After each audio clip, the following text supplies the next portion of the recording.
Hello everyone, welcome to this month's episode of District Insider. I'm your host, Man Nguyen from Liberty High School. Today we have a ton of great videos from all over our district, but first we start out with an experiment where things go boom.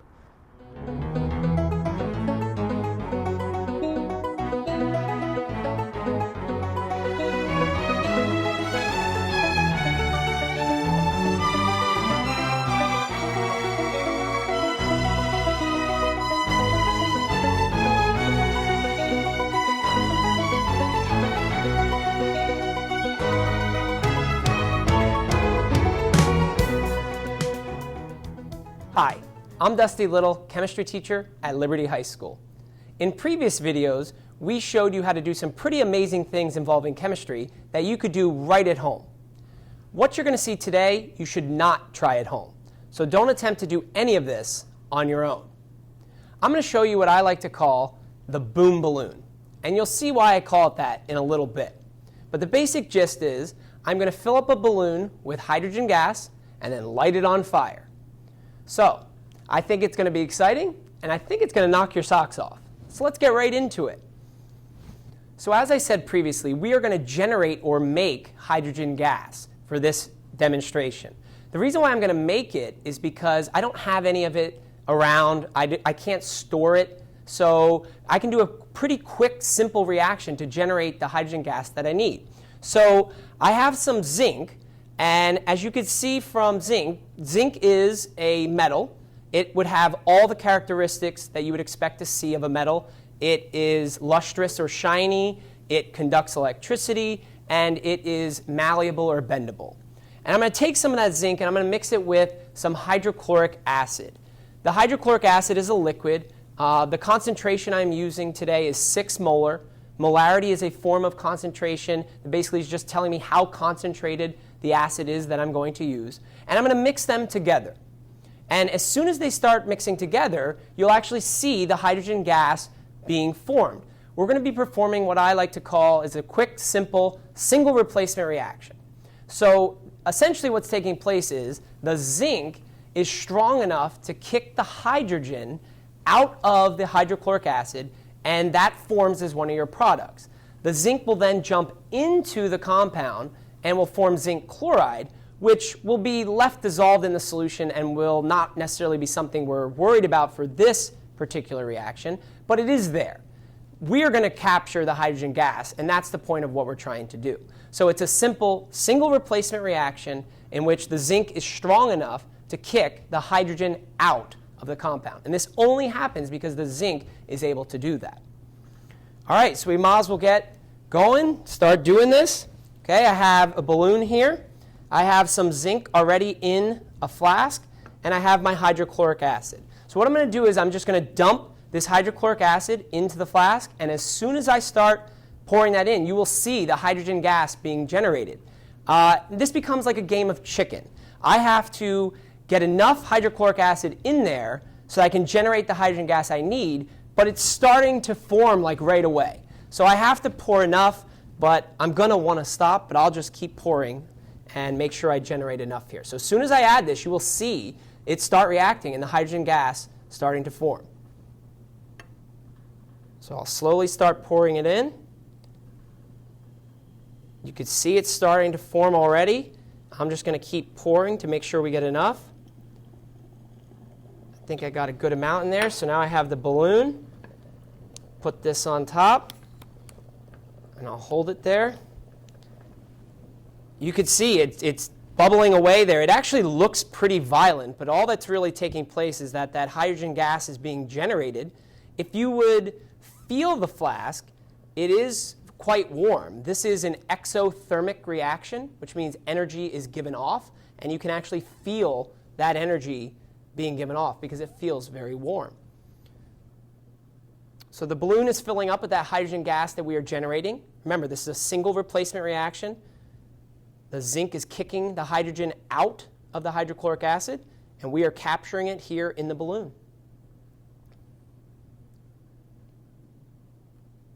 I'm going to give this a little swirl. Keep generating. You can see it's still bubbling, still reacting, still generating the hydrogen gas. The balloon is getting larger. and it's quite warm.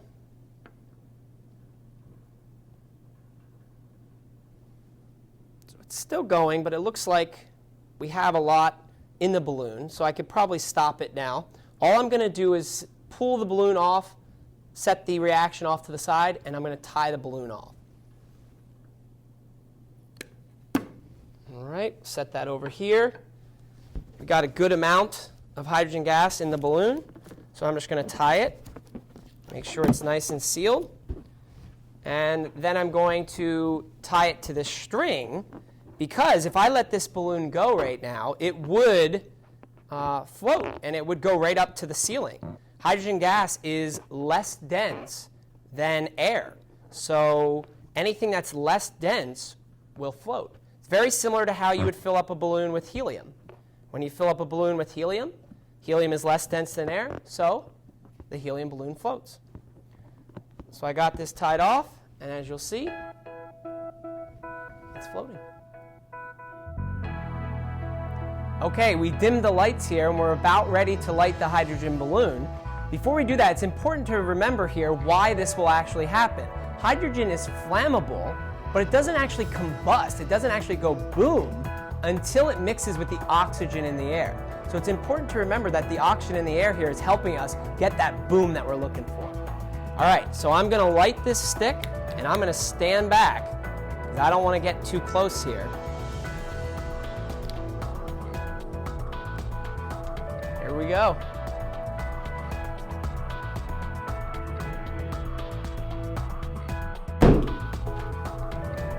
Wow, look at that.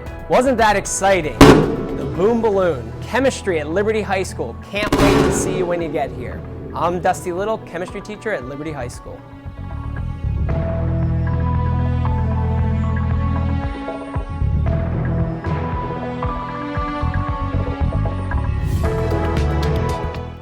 Awesome lesson from the best AP chemistry teacher, Mr. Little.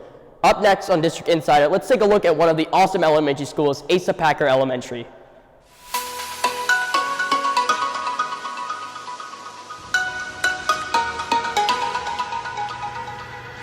One of the many reasons why I love Asa Packer is because not only do they focus on the importance of education, they also focus on the importance of community, building good relationships, and making good choices in life for our children.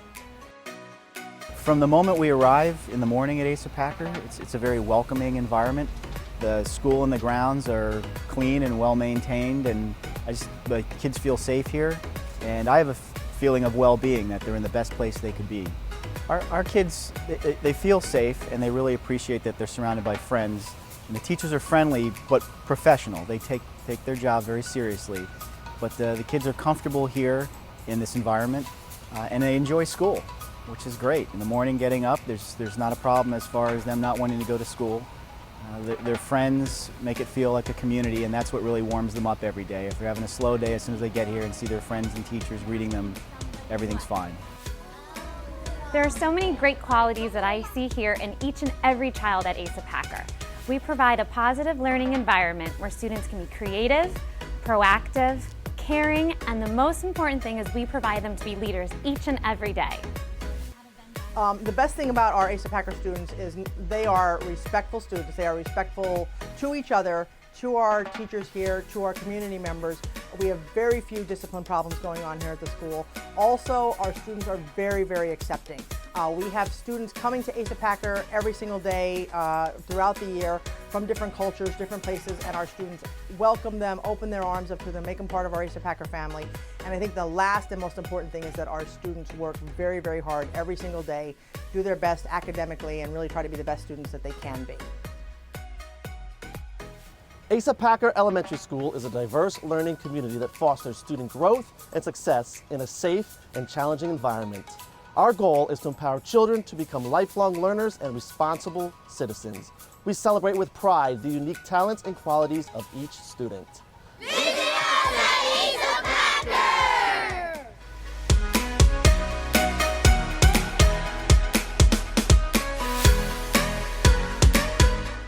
Asa Packer is just one of the many gems right here in the BASD. Well, winter is upon us, and kindergarten and high school students all enjoy a snow day. On the first snow day of this year, We released a video for 4th and 5th graders doing double-digit multiplication, and it even taught some adults new ways too. Let's take a look.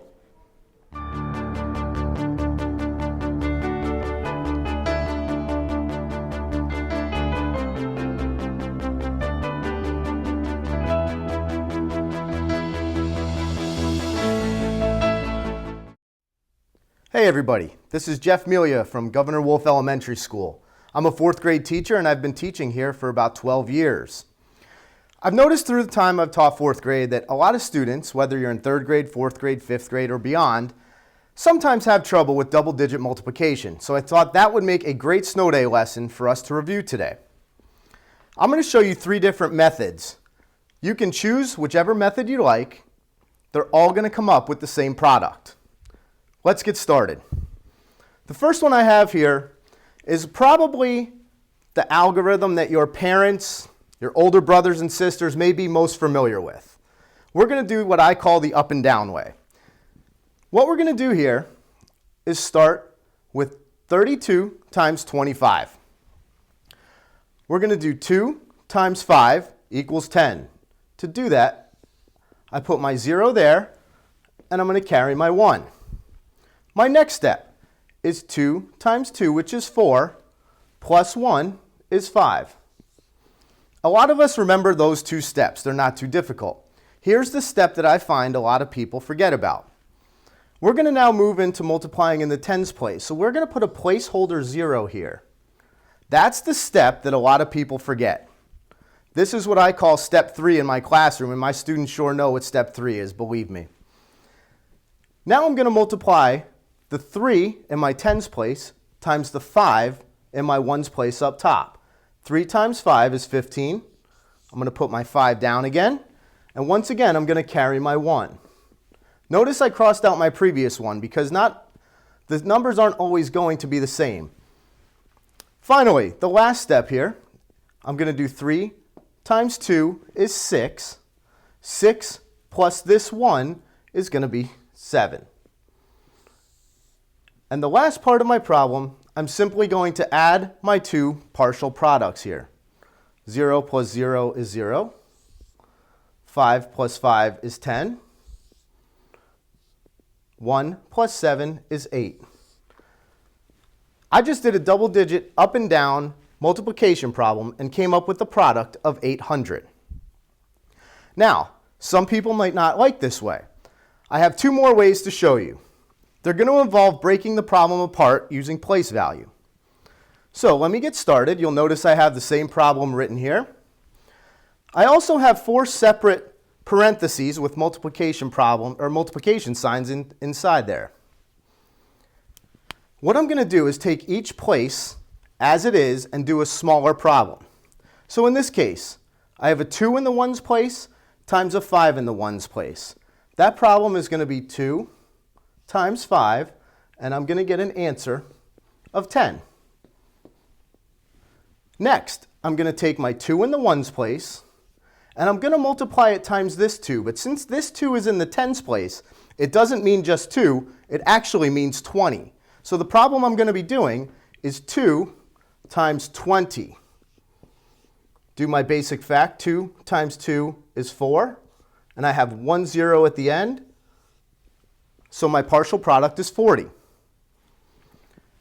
Now what I'm going to do is multiply all of my top numbers by my 3. My 3 is in the tens place, so it doesn't really mean 3, it really means 30. I'm going to do 30 times 5, because 5 is in my ones place, so 30 times 5. My basic fact, 3 times 5 is 15, and I have 1 0 at the end. I get a partial product of 150. Finally, 3 in my tens place, which means 30, times 2 in my tens place, which means 20. So it's going to be 30 times 20, and I'm going to do the basic fact, 3 times 2 is 6, and here I have 2 zeros to plug at the end. What I have here are 4 partial products. Partial products simply are part of the final product. So I'm going to put these 4 parts together to come up with my final product.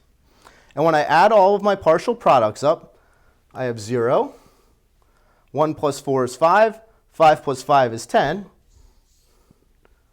1 plus 1 is 2, 2 plus 6 is 8. As you can see, we have the same product for both problems, done two completely different ways. The last way I'm going to show you seems to be a class favorite of mine. I prefer this way because I'm a very visual learner as well. I'm going to take a hybrid of what I did in the second problem and a little bit of what I did in the first problem and combine it into what I call the box way. As you can see, I have the same problem. I'm simply going to break up the problem and put it in the box. And here's what I mean by that. 25. I'm going to break up 25 into its place values of 20 and 5. Then I'm going to take 32 and I'm going to write that on the side. I'm going to take my 30 and my 2. I like to put my multiplication sign in the corner. And then I'm simply going to use this almost like the game Battleship, a coordinated grid, and figure out which numbers I'm going to multiply and put in each box. So the first one here, I'll take 1 from the top times 1 from the side, 20 times 30. I like to write the numbers in here so I know exactly what I'm doing. 20 times 30 equals 600. You can go to any box you want. There's no rhyme or reason to which box you do first, second, third, or fourth. So I'm going to do 5 times 30, 30 times 5, and I'm going to get a product of 150. Then I'll go down here. 5 times 2, 5 times 2 equals 10. And lastly, 20 times 2 equals 40. And now you're going to notice these 4 partial products are exactly the same as the 4 I got in the previous problem, just a different way to visualize it and see it. Then finally, I'm going to take my 4 partial products and add them up. So I have 600 plus 150 plus 40 plus 10. And when I add those up, I come up with the same product of 800. So now it's time for you to try one with me. All right, so let's try a couple of these together with 3 different problems here. I'll show you the 3 different methods. The first one is 43 times 56. First step, 6 times 3 is 18. Put my 8 down, my 1 up top. 6 times 4 is 24, plus that 1 is 25. Don't forget step 3, which is add the 0. Step 4, 5 times 3 is 15. I'm going to put my 5 down and my 1 up top. And the last step, 5 times 4 is 20, plus the 1 is 21. The final thing I'm going to do is add my partial products to get a final product of 2,408. The next way is going to be the break apart way. So I'm going to break my problem into 4 smaller problems to help me solve it. The first one is going to be 6 times 3. 6 times 3 equals 18. The next problem that I'm going to do is going to be that 6 times 40. Remember, it's 40 because the 4 is in the tens place. And I get a partial product of 240. Next is 50 times 3. And that's going to get me a partial product of 150. And finally, 50 times 40 equals 2,000. And then again, I'm going to add my 4 partial products here for the same product of 2,408. Lastly is the box method. This is where I'm going to break my problem up based on place value and put it in my matrix to do 4 smaller problems. So I'm going to have my square, break it into 4 separate sections, and then what I'm going to do is take each place value and put it on top. So my 43 is going to break into 40 and 3, and my 56 is going to break into 50 and 6. Put my multiplication sign in the corner, and then I'm going to go around the box. The first box I'm going to do is 40 times 50 is 2,000. 50 times 3 equals 150. 6 times 40 equals 240. And 6 times 3 equals 18. I'm going to add up all 4 answers that I got in the box for the same answer as the previous 2 problems of 2,408. So here's a finished way of doing all 3 problems. There's no right way to do it. You're all going to come up with the same product no matter which way you choose. Pick one that works for you and run with it. So that's a quick snow day lesson showing you 3 different methods to do double-digit multiplication. Find a method that works for you and stick with it, and you're sure to get the right answer. You can use the other methods to double-check yourself. I'm Jeff Melia from Governor Wolf Elementary School, 4th grade teacher. Thanks for watching.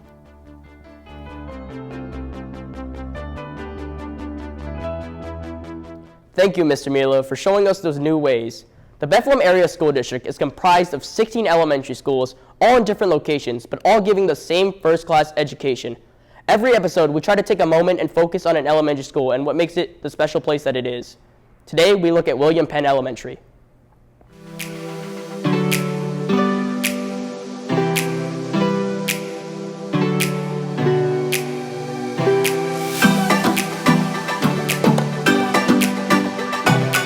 Our number one priority is our students.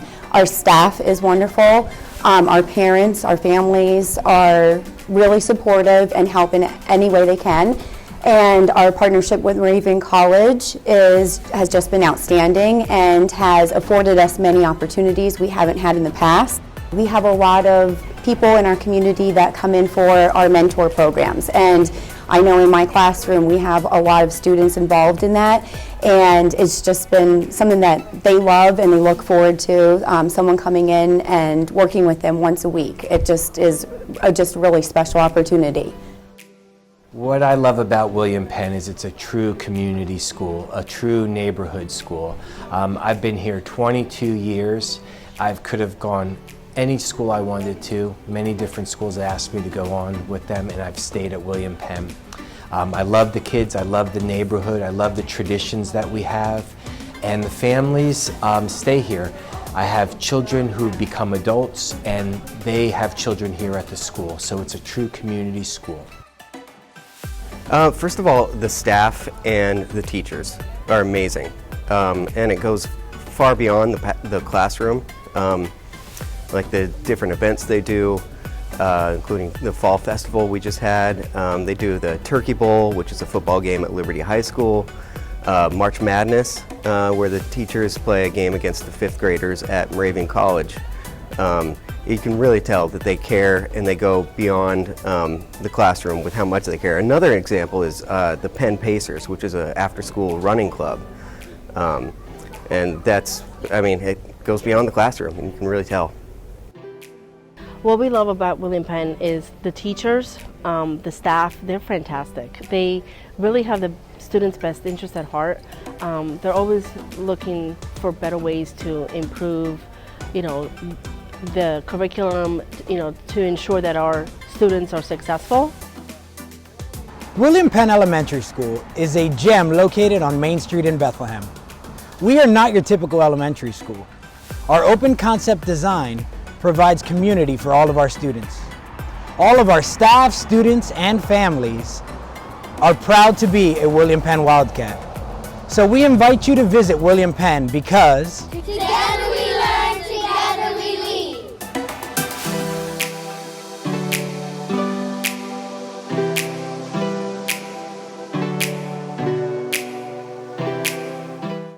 Well, we still have a few minutes left. Let's take a look at some student-created work by high school students right here in the BASD.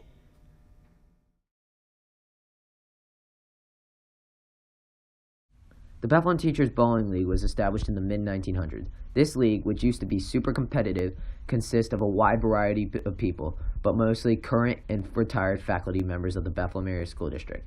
This group competes once every week at Town and Country Lanes in Bethlehem, Pennsylvania.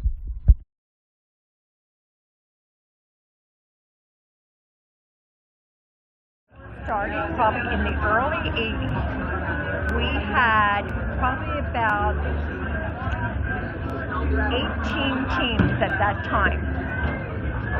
We had 4 from every lane that we bowled. Most were all teachers at that time. Now it's down to 7 teams, and it includes principals, people from the Ed Center, friends, relatives, and we enjoy ourselves very much. We have fun. It's more laughter than anything. I used to be a good bowler, but now I'm terrible. But we do have some good. So it's more for enjoyment and having fun now than it was more serious years ago. Yeah. So what's your favorite thing about this Teachers League? We have a good time. It doesn't matter what people score. Obviously, it's nice to win and do well, but we just have a good time. And like for Christmas, we'll bring food in, have a little party and stuff like that.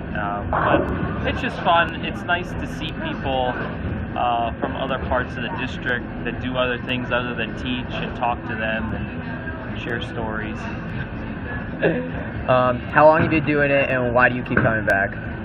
This is probably my 18th year doing it. I remember I didn't do it my first year teaching because I was so busy and kind of overwhelmed, but I think it was my second year I started. I used to bowl when I was young. I started bowling when I was like 7 or 8 years old, and I bowled all the way up through high school, and then I stopped when I went to college. So this was a way to kind of keep it going again and reliving some of it.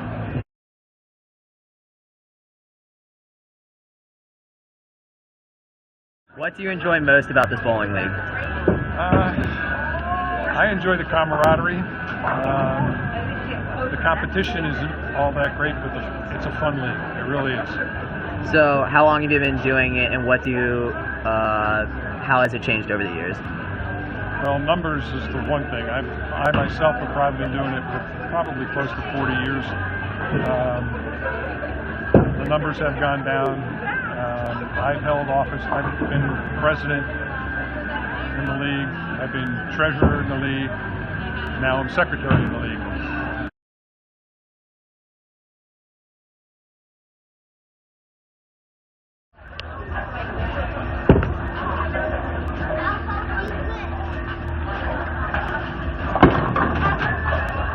Money! Money!